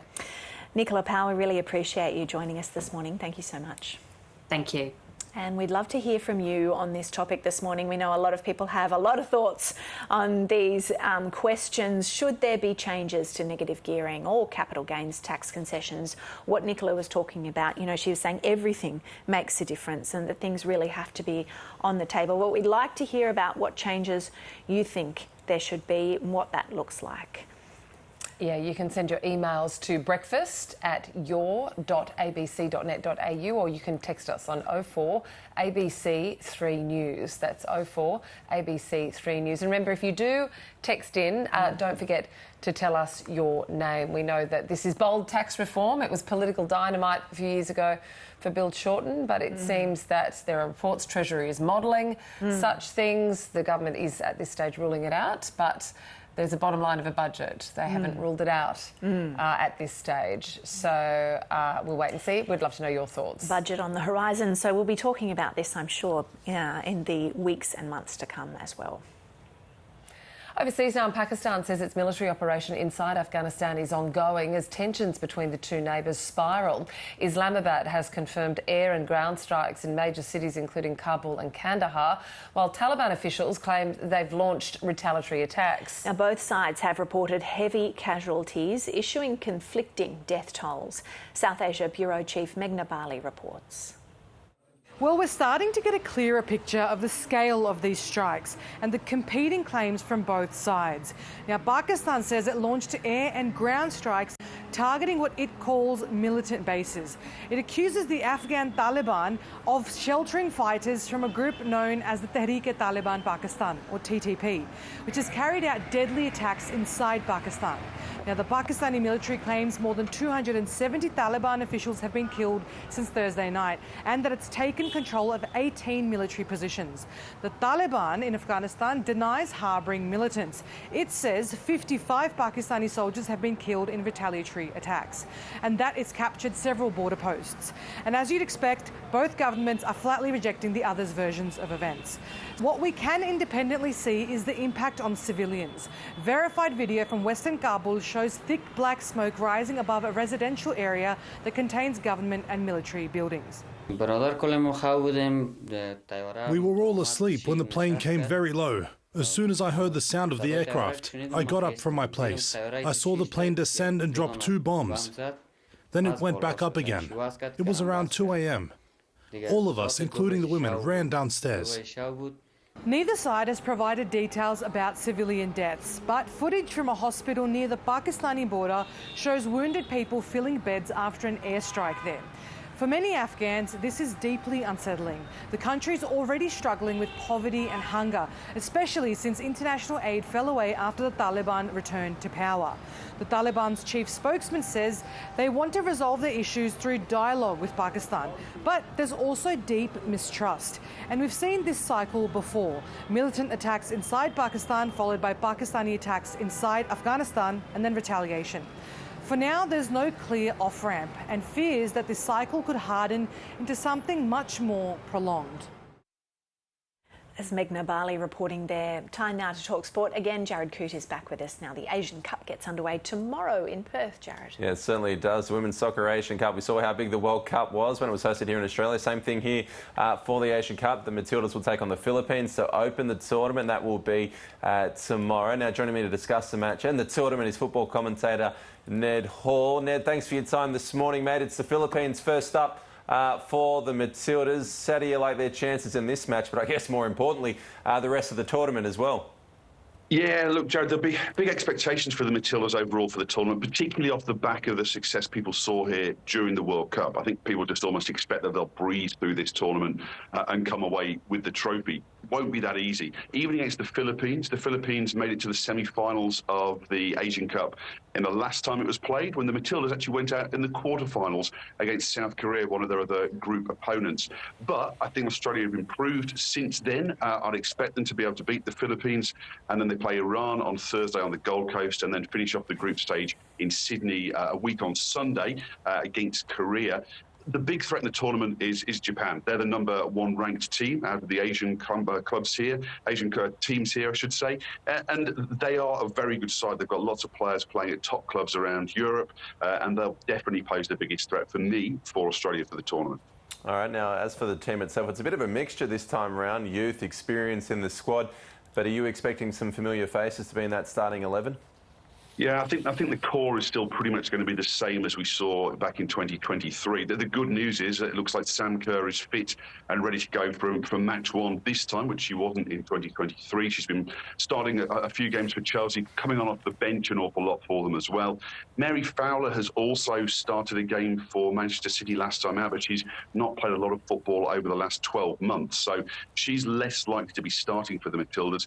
But all the familiar names, the Gorries, the Coote Crosses, the Carpenters, the Catleys, they are all still there, along with younger names like Amy Sayer, who's had a bad run with injuries, who now seems fully fit and ready to go. The likes of Claire Wheeler, I think, will see more game time here.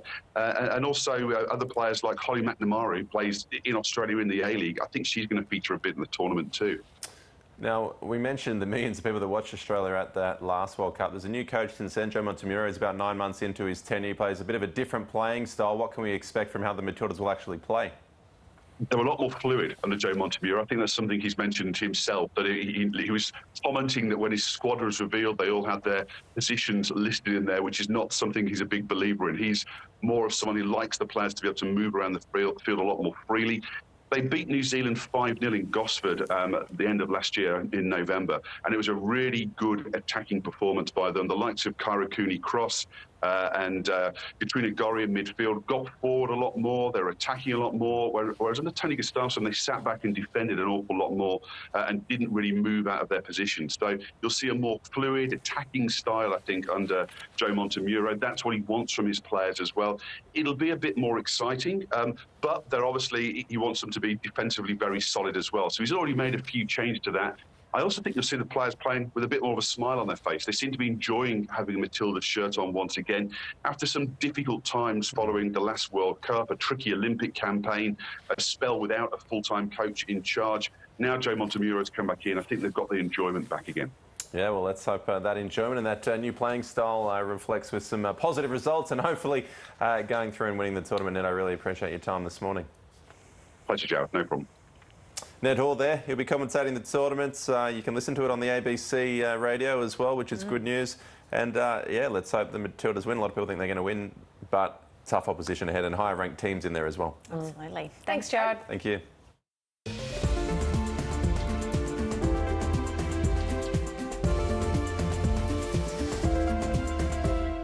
Let's take a look at the satellite. Thick cloud has formed across the central interior, bringing heavy rain and storms to South Australia, up into the Northern Territory and Queensland's Gulf Country. We'll see rainfall and the possibility of severe thunderstorms across South Australia as that low tracks south. And more rainfall is expected for Queensland, the interior and the southern states. WA is set for a cool change as a front pushes dry winds across the southwest of the state.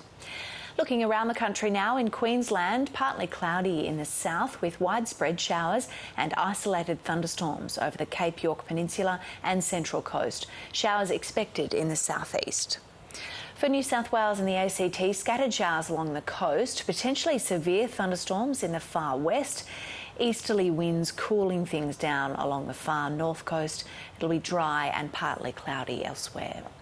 For Victoria, mostly cloudy with scattered showers and isolated thunderstorms about the ranges and in the west. In Tasmania, light showers about the northeast of the state and a cool sea breeze for the west coast in the afternoon. Some morning valley fog, but otherwise fine. In South Australia, isolated showers and thunderstorms in the west and north, showers extending across agricultural areas during the evening. For Western Australia, showers and gusty thunderstorms over the Kimberley. A gusty thunderstorm is possible over the northern and eastern Pilbara. And up in the Northern Territory, showers and storms in the north, very warm with isolated showers over the south. And looking ahead now to tomorrow's forecast for the capital cities. In Brisbane, warming up but with some showers. A shower or two also in Sydney. In Canberra and Melbourne, it'll be cloudy. Cloudy too in Hobart, some showers there as well.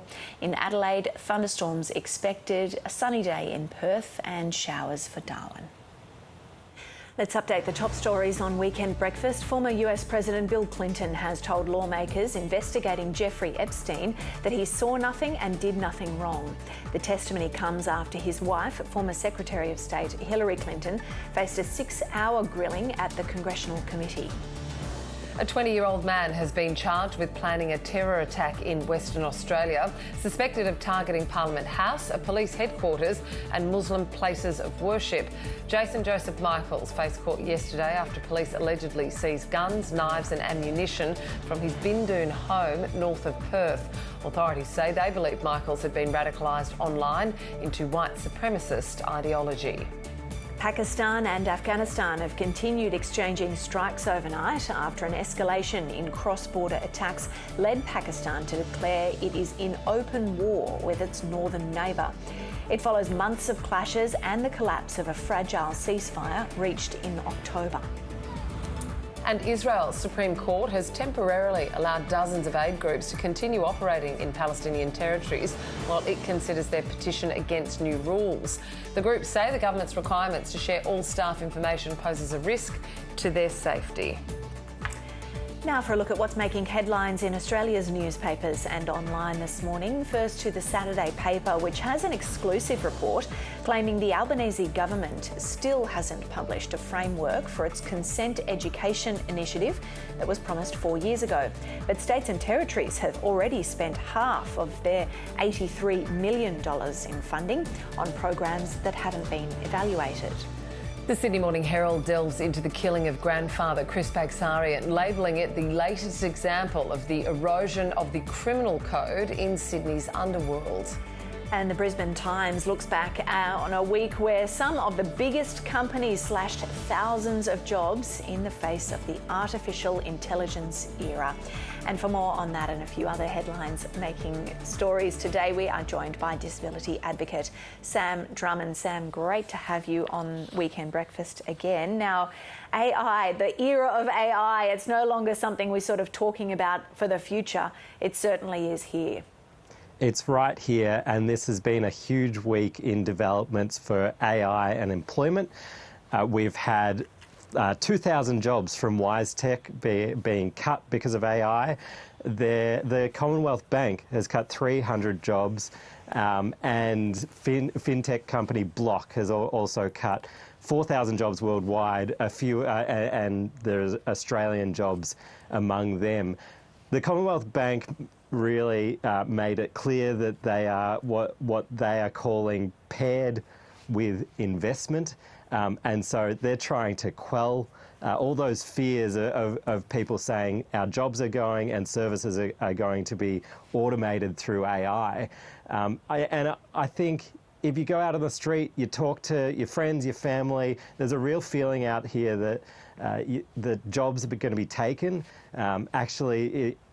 There's a third of Aussie workers think that their job is going to be replaced by AI within the next 5 years. I mean, that's huge, and it's happening right now. This week was the start of the big cuts, but every day people are losing their jobs, whether it's artists or bookkeepers or the person on the other end of the phone at the bank. And you know, I feel it, and we're all going to lose our jobs pretty soon, you and me. Yeah, look, it's interesting, Sam, because then the next question is how do you deal with it, right? Yeah. And the case study in this Herald piece, a woman called Natalie McDonald, she said, my story is very much not grumpy, the robot stole my job, but she says it's more pause and a pivot. Is it hard to maintain that kind of optimism and look for other paths?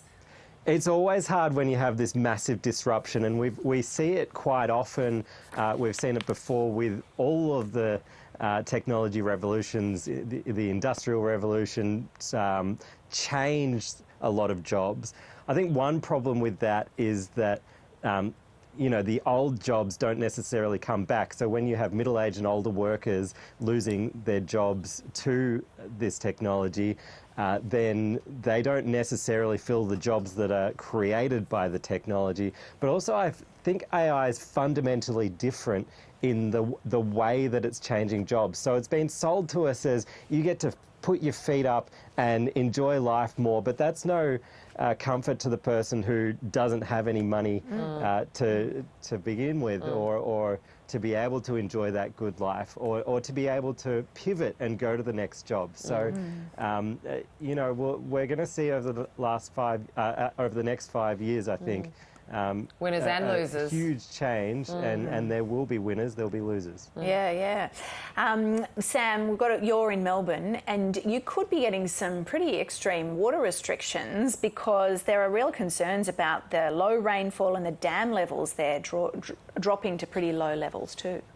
Yeah, look, I'm a child of the Millennium Drought. And grew up in country Victoria. Our tanks ran dry, the dams ran dry. I know all about how to save water, but it seems like a lot of people have forgotten. On my way here this morning, I saw a man watering the footpath. People are, and you see that sort of thing all the time. People in Melbourne are using, on average, about 250 litres of water a day, which just blows my mind as someone who has cold showers just to save water. And I think going to be time for us to stop watering that footpath. It's not going to grow, or else there's going to be heavier restrictions in place. We've just fell down below 70% for the first time in years. You were reading out the forecast for this weekend with a lot of rain around the country. Hopefully it falls in the right areas, but in the meantime, I just think we need to cut our use and be a bit sensible about it. And Sam, just finally in the Daily Telegraph today, there's some data and some analysis around how 6 in 10 Australians are now forced to hunt for supermarket savings, I guess illuminating that the cost of groceries and the cost of living is still persistent and still very high.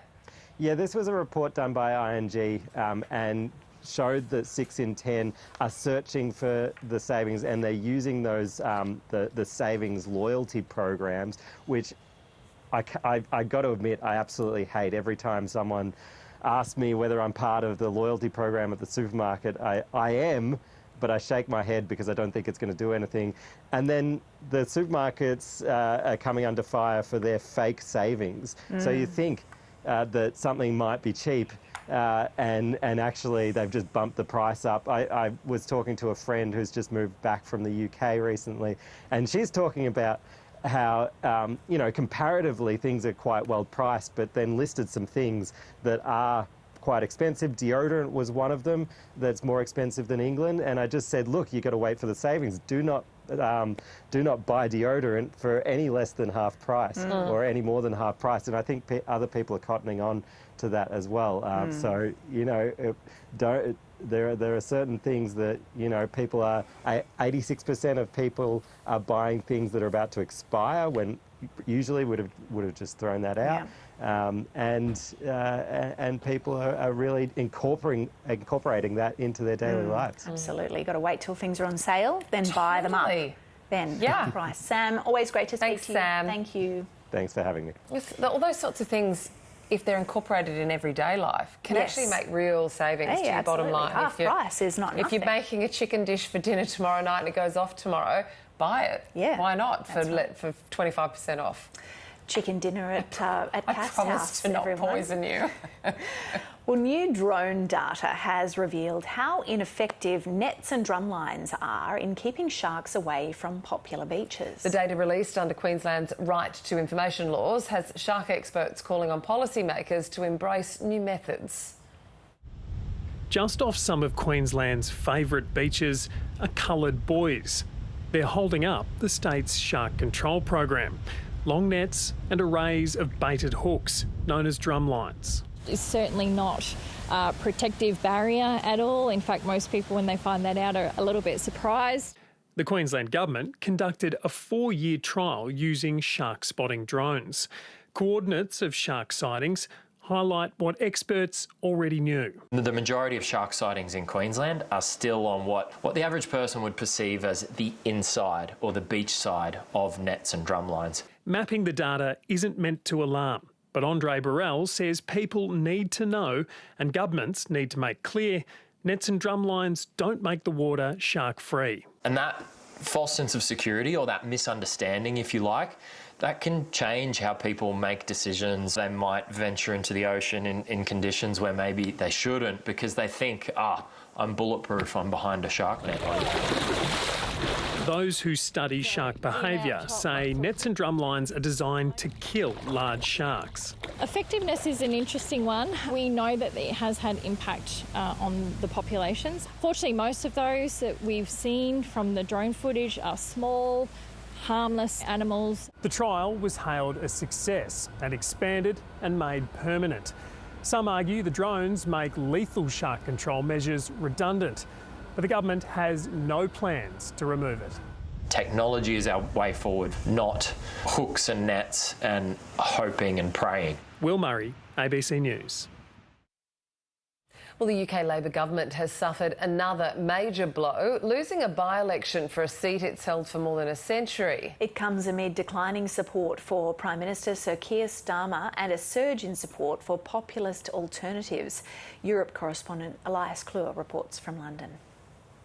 This by-election was billed as a referendum on the incumbent Labor government. The constituency of Gorton and Denton, up in the Greater Manchester area in the north of England, has been a Labor stronghold for generations, and the government was desperate to cling on to the seat amid a period of turmoil for the government and rapid popularity decline for Prime Minister Sir Keir Starmer, and a huge surge in support for the populist Reform Party. But an intense period of campaigning from both of those parties wasn't enough to claim the area. Instead, the Greens emerged victorious. Candidate Hannah Spencer becomes their 5th MP in the Parliament.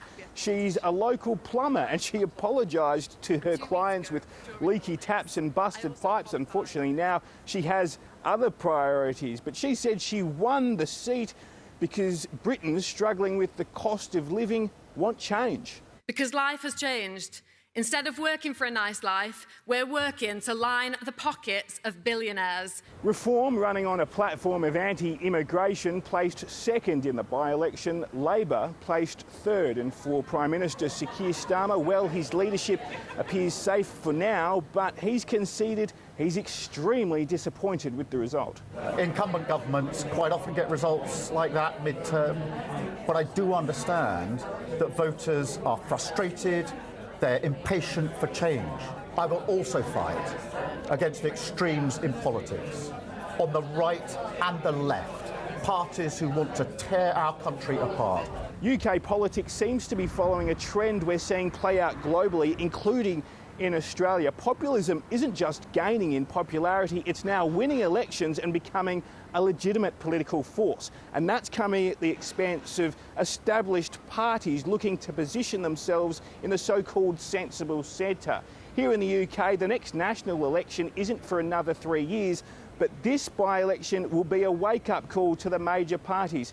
Many voters are fed up with the status quo, and now they're looking for alternatives. That's Elias Claw reporting there. Well, the Sydney Gay and Lesbian Mardi Gras Parade is tonight, with hundreds of thousands of paraders and spectators expected to line Oxford Street for the event. And News Breakfast Nate Byrne is at Sydney's Taylor Square right now. And I'm thinking that right now you're a little less sparkly than you might be later tonite, Nate. Oh, later on tonight, Kath, I'm going to be head to toe as glittery and sparkly as possible. It's Mardi Gras. You know, the only thing that's wrong, Kath, is I should have had a sleep in this morning because it's going to be a late night. Yeah, well, but thank you. Asked, so Thank you. I had to come and talk to you. So too. You're going to be one of more than 10,000 revellers, 200 floats, and I read this year's theme is Ecstatica, and it's promising a collision of glamour, grit, and raw joy. Yes. So actually tonight, how's this? The whole universe is getting involved. The planets are literally aligning. Really? Tonight. That's why we're going with a Galactica, Ecstatica sort of vibes. The ABC's got its own little mini theme. We're going with lights, camera, sparkle, amongst all of that as well, because of course we do. So get ready for a bit of my sparkle, but I cannot wait. Later on tonight, we're going to be marching up Oxford Street. Well, and not just me, but, you know, just a few thousand of my friends. Happy Mardi Gras, everybody! I'm so excited. Can everybody wait? No, it's time. It's time. Can I introduce you to a few of these, actually? Let's start with some of our friends that are really important at every time of year, but especially sometimes when we're talking about queerness and in public. Are you okay? Hello, Simon. How are you? Are you okay? I am today. Thanks for asking. Yeah, of course. Well, that's the whole point. Why are you marching? I'm marching because we wanted to send a message to the Australian public that Are You OK is not just one day of the year, it's every day of the year. Same as Mardi Gras, right? You don't have to celebrate one day of the year, celebrate all year round. Exactly. Precisely. Thank you so much for coming along and representing. We are going to be surrounded by gods and goddesses. And actually, what's the gender-neutral god? Is there a god them? There are a couple of gods then. Yes. Hermaphroditus and Cybele, and we've done our research. There we go. Brilliant. I mean, look at the gloriousness of the Greek gods. Who are you representing? Aphrodite. Colours of our community is our float. Keeping in theme with Mardi Gras theme of Ecstatica, we are Ecstatic Kiki. Oh, Ecstatic Kiki, I love. Wearing a lot, wearing not quite so much. Thank goodness it's not a freezing cold forecast, Joel. Do it, rain, hail or shine. When you say do it, you mean Sydney Stingers? I mean play water polo, of course. Hey, sports for queer people, often we kind of butt heads a little bit. How do you feel about queer representation in sport?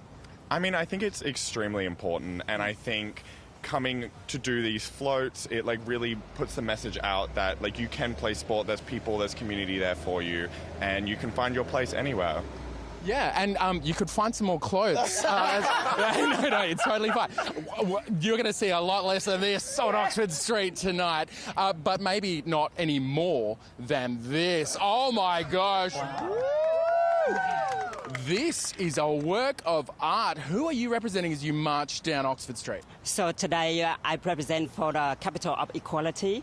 So our message to everyone is that life we live in freedom, equality, and the strength. So let's enjoy Mardi Gras because that's all about. We want to encourage everyone to live, like with themselves, like be themselves. That's actually all about Mardi Gras. I think if the person you are inside is this, you are doing yourself a disservice if you are not looking this fabulous, right? Everybody, I'm down. Help. Lights, camera, sparkle. I'm going to have a little bit of sparkle myself on later on tonight. I'm so excited, team. You're going to see the ABC around about 9 o'clock, I reckon, on the telly. They're going to be broadcasting from right here on Taylor Square. I'm going to be on the street with this lot. Excellent. Should we do it one last time? A happy Mardi Gras? Happy Mardi Gras! Good on you, Nate. Thank you so much. Have a wonderful night. I am sure that Nate will, and I would say that Nate and friends maybe need a little disco nap at some point before tonight, because getting up early. I think they'll be napping it Sunday night. Perhaps. Is nap time at the end for the crew. crashing. Yeah.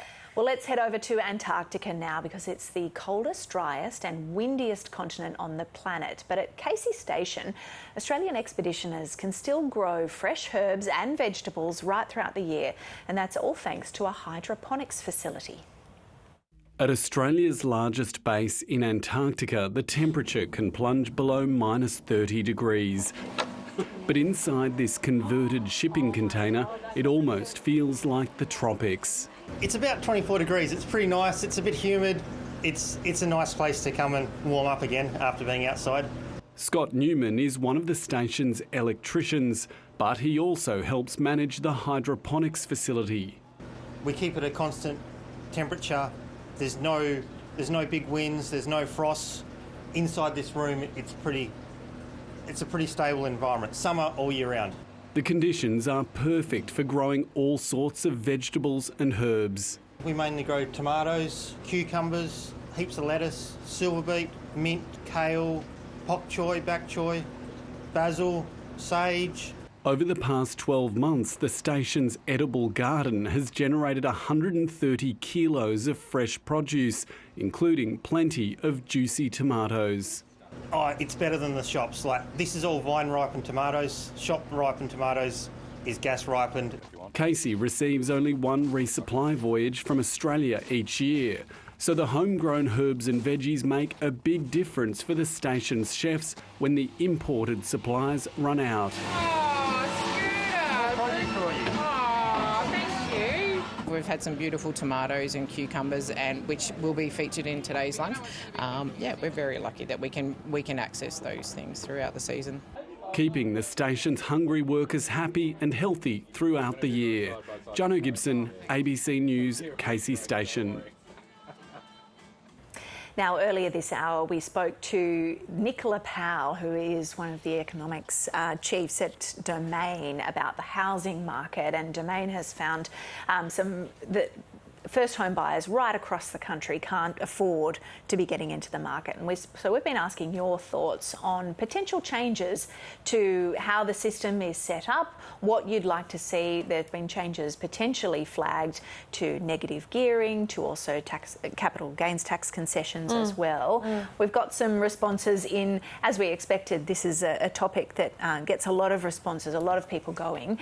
Paul has said that he's felt for some time that negative gearing should be only available available to the first 2 properties, which is something that is being flagged as a potential change. He says that that would be a means of helping new and small investors get started in the property market. He says currently it's very unfair that some people can have unlimited properties and tap on negative gearing. Michelle says we need to bring an end to the capital gains discount for all but new, low-cost housing to give young families the chance of owning their own home. Surely this would stop investors competing with young people trying to get into their own home. Stuart in Cowra, New South Wales, says that negative gearing should have been addressed a decade ago, along with interest-only investment loans. Of course, it's been something that has been attempted politically in the past, in 2019 with Bill Shorten. Which was political dynamite. Political dynamite. And during Albanese's, the Prime Minister's campaign, it was ruled out then, but it now seems that anything is on the table. Tax reform is something that is being spoken about now in mainstream narrative, something that the government is not ignoring, not ruling in nor out. Especially with the federal budget on the horizon as well. Come May, some tough decisions to make. This final one from Andrew saying foreign investment into residential property should be banned. So if you'd like to get involved in this discussion on News Breakfast this morning, let us know. Would you like to see changes to negative gearing or the CGT discount?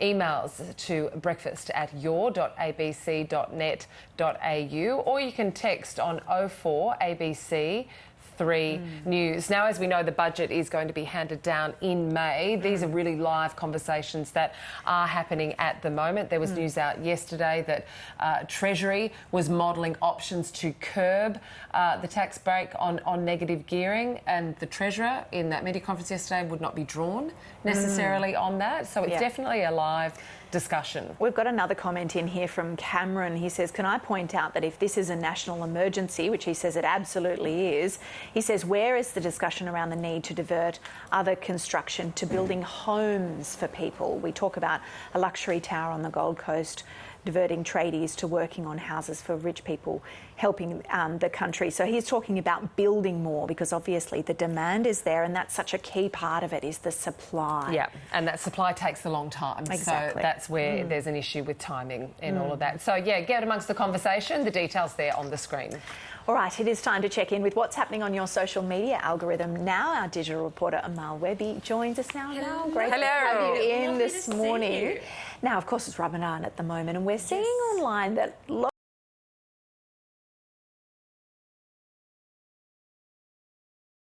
Yes, and not even just people, animals too, apparently. Yes, everyone wants to get in on the Ramadan action. Like you said, it is Ramadan. It's the holiest month for Muslims. You know, a lot of Australians are taking part. It's where you fast for the month of Ramadan. But the great thing with social media is that now, as people are sharing their different cultures and traditions, more people are learning about what people are doing. So there's these really cute videos. We've got these cat videos. So these are Ramadan cats. I'm usually not a big animal video person, but essentially what the Ramadan cats are, a part of Ramadan is you don't eat from sunrise till sunset. So you wake up before sunrise, like 4:30 a.m. to have your breakfast.